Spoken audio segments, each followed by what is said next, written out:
François Ier, né le 12 septembre 1494 à Cognac, dans le royaume de France, est l'une des figures les plus emblématiques de la Renaissance française.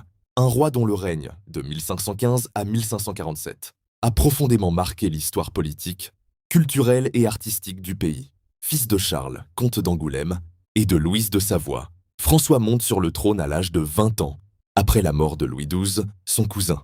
Son accession au pouvoir coïncide avec une époque où l'Europe est en pleine mutation. La Renaissance italienne influence profondément les arts, les sciences et la philosophie, tandis que les conflits territoriaux entre grandes puissances comme l'Empire espagnol, le Saint-Empire romain germanique et les cités italiennes redéfinissent la géopolitique. Dès son avènement, François Ier apparaît comme un roi énergique, ambitieux et profondément désireux de renforcer la puissance royale et l'autorité de la monarchie française. Il est célèbre pour avoir incarné l'idéal du prince humaniste, cultivé, mécène et stratège, un roi dont le regard était tourné à la fois vers la guerre et vers la gloire, intellectuel et artistique. Très tôt, il développe une fascination pour l'Italie, non seulement pour ses richesses, mais aussi pour ses artistes et penseurs, ce qui va le pousser à s'engager dans les guerres d'Italie, une série de campagnes militaires visant à établir la suprématie française sur la péninsule italienne. Sa victoire à la bataille de Marignan en 1515 contre les mercenaires suisses au service des cités italiennes est l'un des événements majeurs de son règne et marque le début de son prestige en tant que chef militaire capable de s'imposer sur la scène européenne. Cette bataille, où François se distingue personnellement, est souvent considérée comme la manifestation éclatante de son style de roi chevalier, courageux et audacieux, qui aime mêler stratégie et panache personnel.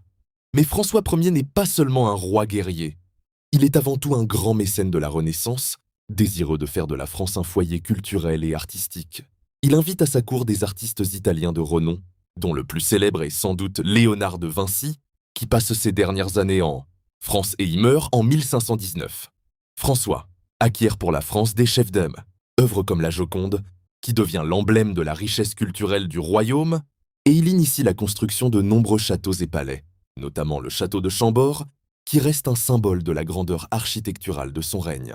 Le roi montre également un grand intérêt pour les lettres et les sciences, favorisant l'édition d'ouvrages et la traduction de textes antiques, ce qui contribue à diffuser les idées humanistes à travers le royaume et à former un véritable âge d'or de la culture française. Sur le plan politique, François Ier est confronté à des défis constants, à commencer par ses relations avec Charles Quint, empereur du Saint-Empire romain germanique et roi d'Espagne. Parfois imprudent, mais toujours animé par un sens aigu de la grandeur et de l'honneur. Il épouse Claude de France, fille de Louis XII et d'Anne de Bretagne, avec qui il a plusieurs enfants, dont Henri II, futur roi de France. Le roi aime les fêtes somptueuses, les tournois et les banquets, et sa cour devient un lieu de raffinement et d'éclat qui attire les meilleurs artistes, musiciens et écrivains de son temps. Son règne est également marqué par des épisodes dramatiques, comme sa captivité à Madrid après sa défaite contre Charles, Quint à Pavie en 1525, événement qui humilie temporairement la France mais qui le voit ensuite regagner prestige et autorité grâce à sa diplomatie et à ses habiles négociations pour retrouver sa liberté. François Ier meurt le 31 mars 1547 au château de Rambouillet, laissant un héritage durable, un royaume culturellement enrichi, politiquement centralisé et une monarchie qui s'impose comme une puissance majeure en Europe.